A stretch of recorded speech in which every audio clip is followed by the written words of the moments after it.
Hello, everyone, and welcome to Spiff Film Talk. I'm Mickey Duzdovich, senior programmer here at the festival. Tonight's film, we're going to be talking about Date Night, an amazing short comedy rom-com. It's hilarious. I hope you all got to check it out. And if not, please go check it out and then watch this Q&A. Joining us is director and co-writer JJ Chapal. Welcome, JJ. Hey, how's it going? Thank you so much for having me. It's a pleasure. Yeah, great to have you. It's nice catching up with past filmmakers that have come through. So let's start from the beginning. Where'd this idea for this this short come about? You and Eric, I know, wrote it, and you want to talk a little bit about where this idea came from? Yeah, I think it came from a place where a lot of art comes from, a lot of songs, which is a place of heartbreak. Feeling really down, and trying to figure out a way to get back on your feet. And so I kind of was envisioning this world where a world where no one loves anymore, because I didn't want to feel love anymore. I wanted to imagine this world where people are unable to love, and in this case it was because of a virus, more or less. So that was kind of the impetus. It was kind of a thought experiment, just imagining this world where people there is no human connection. What would that look like? Another impetus for the short was, from that, it was like it was taking the experience of like going on a date and the anxieties of that, as you you're preparing, you're getting dressed, whatever, you're a little bit anxious, you're going to meet someone, you want to put on a good first impression. And I just had this thought of like, what if you're doing that, and you lose your leg? Like this absurdist idea that I don't know how it came to me or why it came to me. But yeah, I just had this idea that you're getting ready for a date and you lose your leg. And what do? You want to go on the date, so you're going to make it work somehow. So yeah, playing with that, like those two constructs, kind of, we brought it together for this short, more or less. And it's actually interesting because we had the short at the festival last year, and then a few months later, pandemic hits. And this short, rewatching it, fits so well with COVID times.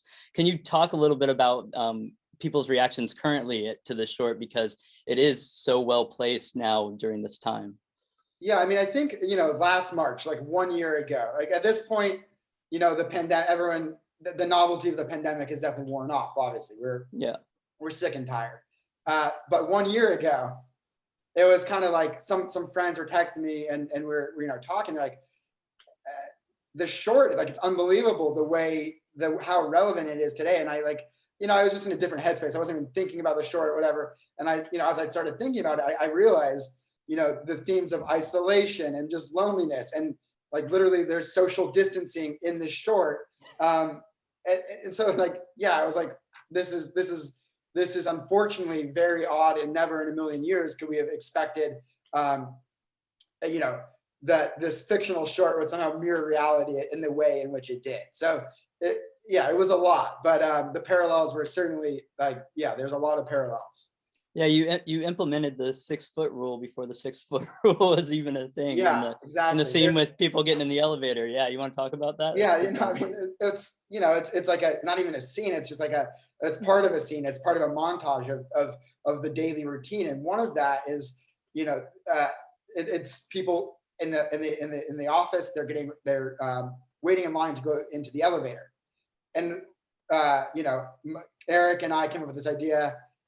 Mainly Eric, actually, that they, because no one wants to be too close, no one wants to, forge human connection. They'd all be spaced out. Everyone would ride the elevator alone. And who would have thought that a few months later this was like our reality for real.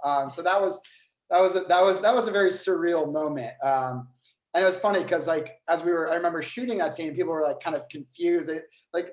The background actors, like it was just like, it was a little bit hard to explain what was going on. In retrospect, yes, now it's makes sense. Yeah. Can we talk a little bit about how you set up the character of John, and showing that he is a lonesome person in your edits and your cuts at the beginning? Just overhead shot of the meal that he's eating. We start off, and it's the saddest looking meal that could possibly be on camera. And you want to talk a little bit about setting up a character like that and then having him go through this journey to find love. For sure. I mean, I think that well, in this world, everyone is lonely.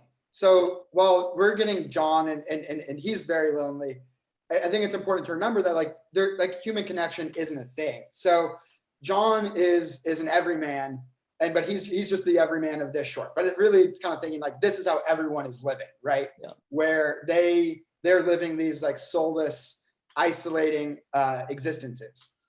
Yeah, but so for him, it was like, really thinking about, okay, he's eating this meal that looks like, this mass-produced TV dinner that looks inedible.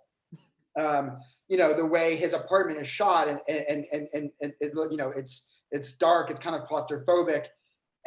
So there was that element. Then there's like, a shot of him in bed that's over the, that's right down upon him, kind of bird's eye view. Just trying to, create a visual language that's suggesting the oppressiveness of the world he's living in. So, a lot of it was done through the writing but a lot of it was done, I think, through like the shots and the work of the DP David Bolin, who's truly unbelievable. And then of course, when you have an actor like Josh Brenner, you have something on the page and it's good, it's great, but then he's so good that he's just going to elevate it and he's going to really embody the character. And that's really what he does like so well. And it was just, yeah. So, you put some words on a page and then he just makes it something else that's way better. And speaking of Josh, I want to talk a little bit about your ensemble cast. You have Josh and Lauren, and then Larry and Cleo, which are amazing actors in their own right. Can you talk a little bit about putting that ensemble together and how you ended up with that grouping? Yeah. So I mean, when you're making like a really small independent short film, you like as you're thinking about producing it, you have to kind of think about what you might have that might have access to that could lend way to to up the production value of the short. So I knew people that knew Josh. I didn't personally know him, but I knew that we get the script good enough that we can probably get in front of him. And thankfully, he's just such a nice guy, and he read it and responded to it and was just like down to make this thing, and was just was incredibly professional, incredibly nice, incredibly supportive. So once we got Josh, then for Larry, the previous short I made, Larry starred in it. So I have a relationship with Larry. Larry's incredible, also just phenomenally talented, just one of the best faces. Like I don't know, his face is, there's a lot of stories just in that face, and he's a tremendous actor, like so awesome to work with. And then from that, I think my producer Thomas and I, we were able to kind of get Lauren and Cleo, I think, because as you get momentum and stuff, like we didn't necessarily have personal connections to them, but as this project was, I think that they responded to the script, and like they know that there's other legit actors involved, and I think it's a low time commitment, a day or two, so they're down to do it, and it was awesome. Like they're working with these caliber of actors, like I said, with Josh, and the same can be true said with all of them. It just elevates anything you have on the page into a way that it's a real privilege to work with them, honestly. Yeah. Now, as a director and directing seasoned actors like this, what kind of routine do you go through with the actors and getting them to have the chemistry with each other and everything? Do you test run with each other and then film, or do you just go straight in and start filming? I mean, yeah, they definitely have a lot more experience than me, and maybe at first that's a little bit intimidating, but like no, we're filming everything, but they're so good that like it kind of just takes care of itself, honestly. Like I don't have to say a lot, maybe like we're nothing, there's nothing crazy. It's like maybe 5, 6, 7, maybe the most takes we do is 7 takes, and it's maybe for various reasons. And I think for the most part, it was just a really fun atmosphere. Like just trying to keep the vibe really, really relaxed and just let everyone have fun, doing this. Of course, there's moments when time is, time is running away and you have to really focus in. But for the most part, it's like, okay, how can we just create a relaxed environment on set? How can we have a lot of fun? And how can we just like, just try various things? But the fact that they're so good, it makes life very easy. And I want to talk a little bit about the set design of The Office itself. It very much has a feeling of the offices of other movies such as Fight Club, Matrix, you name it, an office scene, it's right there. Can you talk a little bit of having that set up and shooting from the angle that you chose to shoot from over the cubicle? Yeah. Yeah. Well, I remember, like, it's funny well, first of all, the references were right on. Those were the references, mainly Fight Club. That was like the main Office reference. And yeah, I mean, just like finding the location, I remember that was a bit of a challenge because like it's really hard to find office locations these days that have those kind of cubicles. That's very like, very old school situation. So, but I love that office because of the cubicles and the geometry of it. And I just like all the angles we could work with and the way that it kind of creates this, this very, it's a little bit depressing look, very anonymous, very, very cold feeling. And I really like that. And so those angles that we were working on, I think those were just trying to accentuate all those feelings, use the geometry in a way that's going to really isolate this character and kind of make it seem like he's just part of a much larger office. Another movie, even though it's black and white, that does a really good job of that is The Apartment. Yep. When they're, in the office scenes there, I think I can't remember it's insurance or whatever the company is. It's like this very like soul crushingly endless, endless amount of desks. So, just playing with these ideas, but you were totally right to mention the references and the color tone of like Fight Club was very much in trying to, inform the color that we were working with in The Office as well. And I want to touch a little bit on the leg itself, the leg disappearing. How did you go about shooting that that scene and all the different angles that you had to take for him to be missing a leg? And it's so creative and it's really a lot of fun. So can you talk a little bit about creating that scene? Yeah, thanks. Well, so that was like a combination of like practical and VFX. So we had like a contraption where like a fake leg where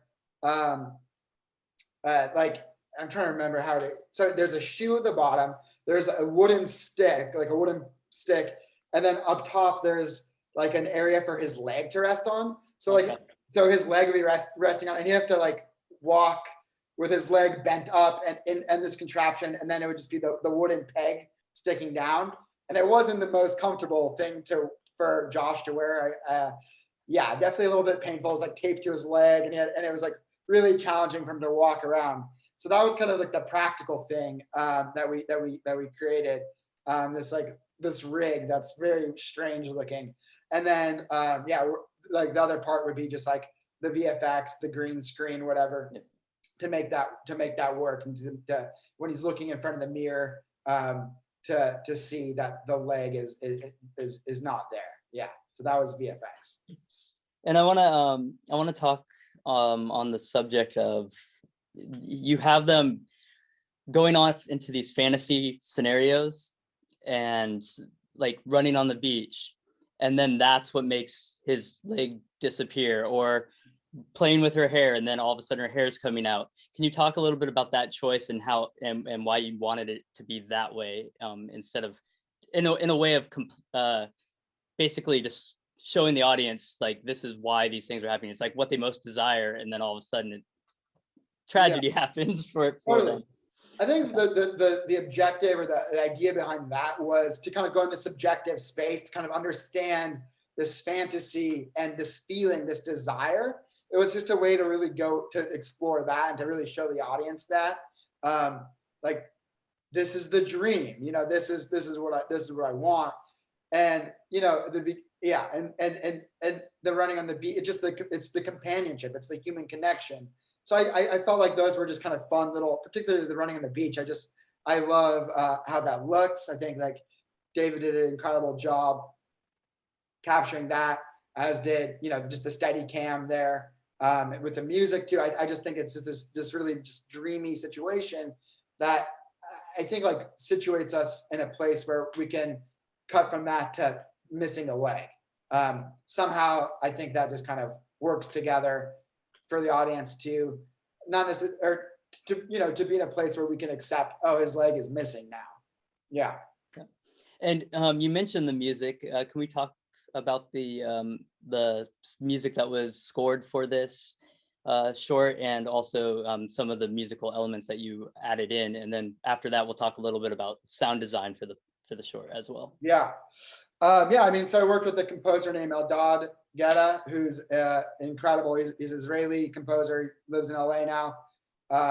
Yeah, he was so super generous to work with us on this project, and yeah, he did just a great job of creating a sound, or various sounds that in my mind just perfectly enhance this world, whether it be this sort of monotonous section, monotonous sounding music theme at the beginning that kind of situates us in the very banal life that he's living, or the kind of like the quirky fun of him building the leg, and then the kind of ornate music of them coming together at the end for that final look they have with each other.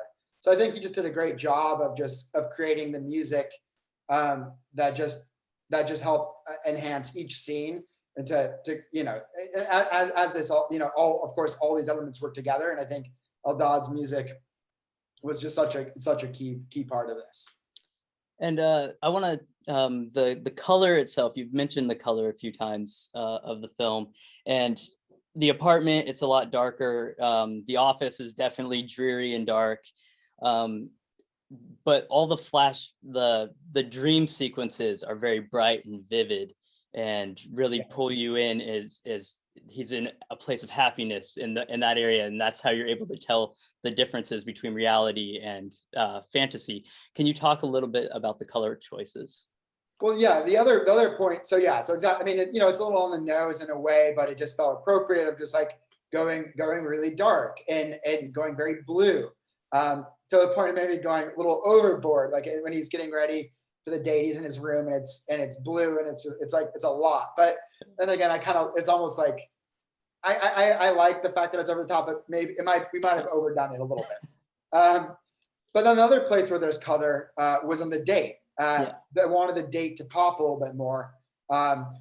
She's wearing a red dress, and the colors are much warmer. So like I said, it's not the most imaginative approach in a way, but I think it works, which is the dreary, like using color to accentuate the dreariness of the world, and then using color, of course, to emphasize and really to really just show this like change in spirit, the change in mentality. So yeah, like I said, I think it's effective, though maybe not the most like subtle approach. Yeah. And at the end of the date itself, I love that you have them just lock hands when he chases after, instead of having a kiss or a hug. It's just that hand holding is enough, because they've been lonely. They're not supposed to have interaction, but just hand holding was enough to put the point across. Can you talk a little bit about that aspect and ending it that way, instead of going for the rom-com kiss? You went for the hand hold, which was by far enough for everybody. Because in that world, the handhold is the kiss. Okay. Like it's a world where there's such a deprivation of physical touch, as a lot of people this past year have had, right? Yeah. That just this idea that it doesn't need to be a kiss or whatever. It's just this.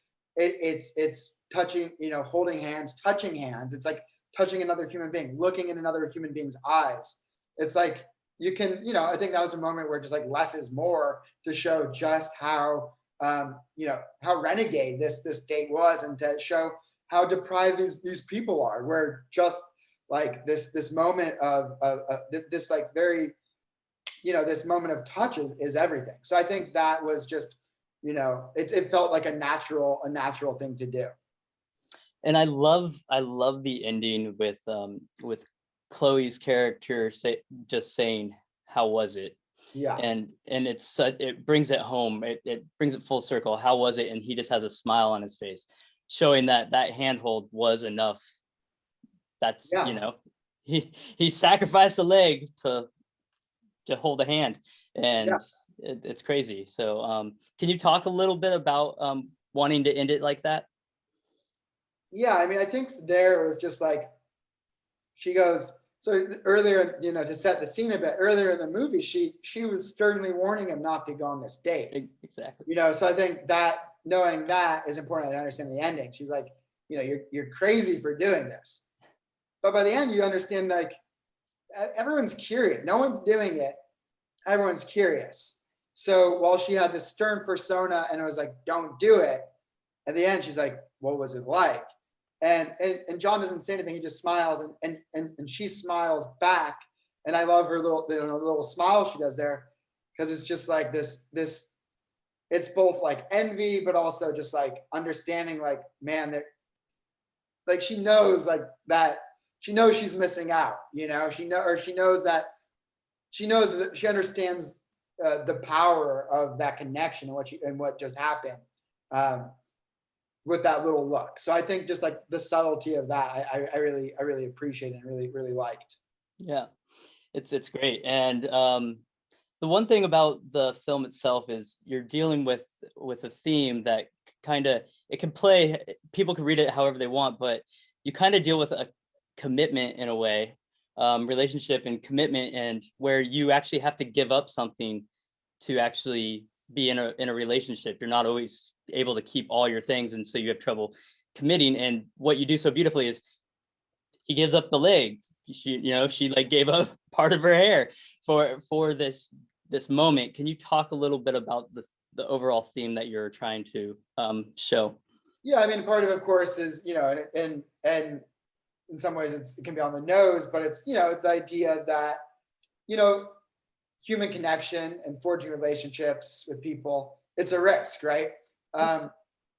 It you know that you're so John doesn't, in this movie, they don't know what's going to happen. They know Yeah, that it's not allowed. They know it's a risk, but they don't know, like, he doesn't know going into it, he's going to lose a leg or she's going to lose her hair. exactly. It's like, you don't know what's going to happen. And so, but so it's, acting on something that is risky, because what the potential that it allows for is greater. Or, of course, that, like, the idea of, of loving is worth the potential downside, and that's part of it. But also on the date, as she runs away, she's like, do you love me, or do you just love the idea of me? Yeah, So I think that's really important to me, and in some ways that's just as important as this, maybe, like, this other element of the theme, which is, because society value this idea of love, and, like, whatever that is it's just, it's omnipresent. It's so important. There's been such a premium and culturally on love and relationships. At the end of the day, it's like, well, like, people are just like, what is that in the first place? What does that look like? And I think, she calls John out for that. Like, do you love me, or do you just love the idea of me? Do you, and I think he says, I love the idea of us loving each other. So yeah, it's not even that they're like, he has this, like, personal connection with her, really. It's that he just wants love, whatever that might be for him or in his mind, so bad, that that's kind of propelled this journey. So I think that's just like the other side of this, or part of of the theme, which is, like, what is love, and, like, what in the first place, like, what are we trying to get out of the relationships in the first place, before we're just, so wrapped up in this idea that society and culture has forced us all to essentially want relationships, and to be in love. yeah. And I want to go back a little bit. I meant to bring this up, is the sound design for the film is, with the app, and the tones that are used for the app is great. It's ominous. It's like eerie. Who came up with those tones for that? And then also, in the montage of him working and going through his spiel, you do a wonderful job of overlaying his words, and then they just keep playing over each other. Can you Yeah. talk a little bit about that choice as well? Yeah, I mean, well, I mean, first off, whenever you do the project like this, there's just so many. Like, I was so fortunate to work with a lot of other very talented people Yeah, who like the sound design, like that looping, was like, that was the idea of the kind of additional editor that helped with the project a bit, named Monica, and she was, she's incredible. But yeah, that was just a really smart way. Mike and I were editing it, and he's great, but getting the second, another pair of eyes on it, and she came up with a really good idea of just like creating the monotony, where we're getting the loop and really setting up the idea that it's multiple days. Because originally it was just one day, but yeah, I thought like, so that was just a really brilliant idea of of making it seem like this is every day occurrence. So that was great. Yeah, and then for the sound design, I worked with guys at a company called This Is Sound Design, and so that was just another collaboration. But yeah, some of the tones I remember like the dating app tones. I don't know. yeah. I had someone who spent a little time on a dating app. Yeah, I just try to come up with like kind of really depressing tones. So like when he looks at the phone and it says like no match, I just want it to be like literally, you don't have to see that it says no match. You just hear the most like deflating little sound that's just like, that's kind of horrific, and like just putting a little salt in your wound that you didn't get any matches. So just like having a little fun in that way, for sure. And then I have to know, whose cat was that in the film? Because that scene is so funny, because anybody who's ever owned a cat knows that they're so curious, they'll interrupt anything. So Yeah. whose cat was that? Yeah, that cat is an unbelievable cat. I think that like definitely like the screening, at Santa Barbara is like, I'm pretty sure more in probably most screenings, the cat gets the most laughs. So the cat makes me a little angry, a little upset, because it's like, what about all these funny words we wrote? No, the cat. People love the cat. Like the most cinematic cat. So the cat was a crazy little story where I was looking into getting a cat that like, I was looking into like a cinema cat, like a film TV cat, and the prices were just like, I can't remember, like absurd. Like they wanted like a quarter of what the budget was, or something ridiculous. Essentially, I'm like, can't do that. Whatever. I was explaining the story. I was at a restaurant, sitting at a bar, and I was explaining the story to the friend I was with, and the woman sitting next to me just like overheard me and said like, I have a cat. I'm like, oh, okay, cool. Like, thanks. Yeah. She gave me her info. I like, it's a weird thing where you're like, what's going to happen? Does she have a cat? Like what's the deal? Yeah. And she had, the most unbelievable cat. And it was like Jenny, she was the most, so gracious to letting us use the cat. And it's like super supportive of the short. So yeah, just one of those things where fate really worked out for us. And it was, yeah, just very lucky. Yeah, because I haven't seen a cat with that hairstyle before.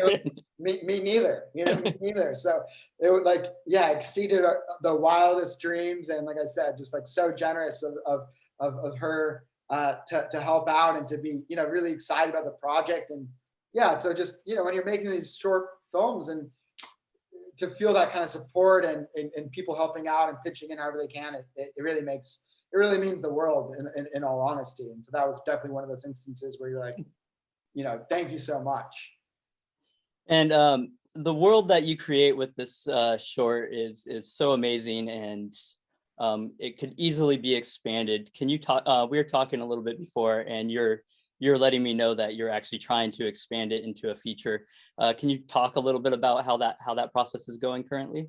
Yeah, Eric Brewster and I, the co-writer. Yeah, we're working on developing it. We've been working on developing it into a feature film, because in this 15 minutes you get a sense of the world, and I think we do our best of fleshing out the world in as little time as possible. But there's a lot more there that we're trying to unpack, and that we're trying to explore. So yeah, we're currently writing.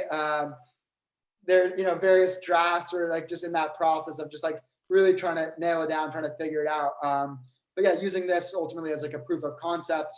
So, when the time comes, we have that perfect draft and we can try to make moves. And yeah. Well, I look forward to that, and hopefully we can have you back here at the festival. Yeah, that'd be awesome. In the future. And I thank you so much, JJ, for joining us. I had a lot of fun catching up with you, and I hope you're staying safe, and best of luck with everything.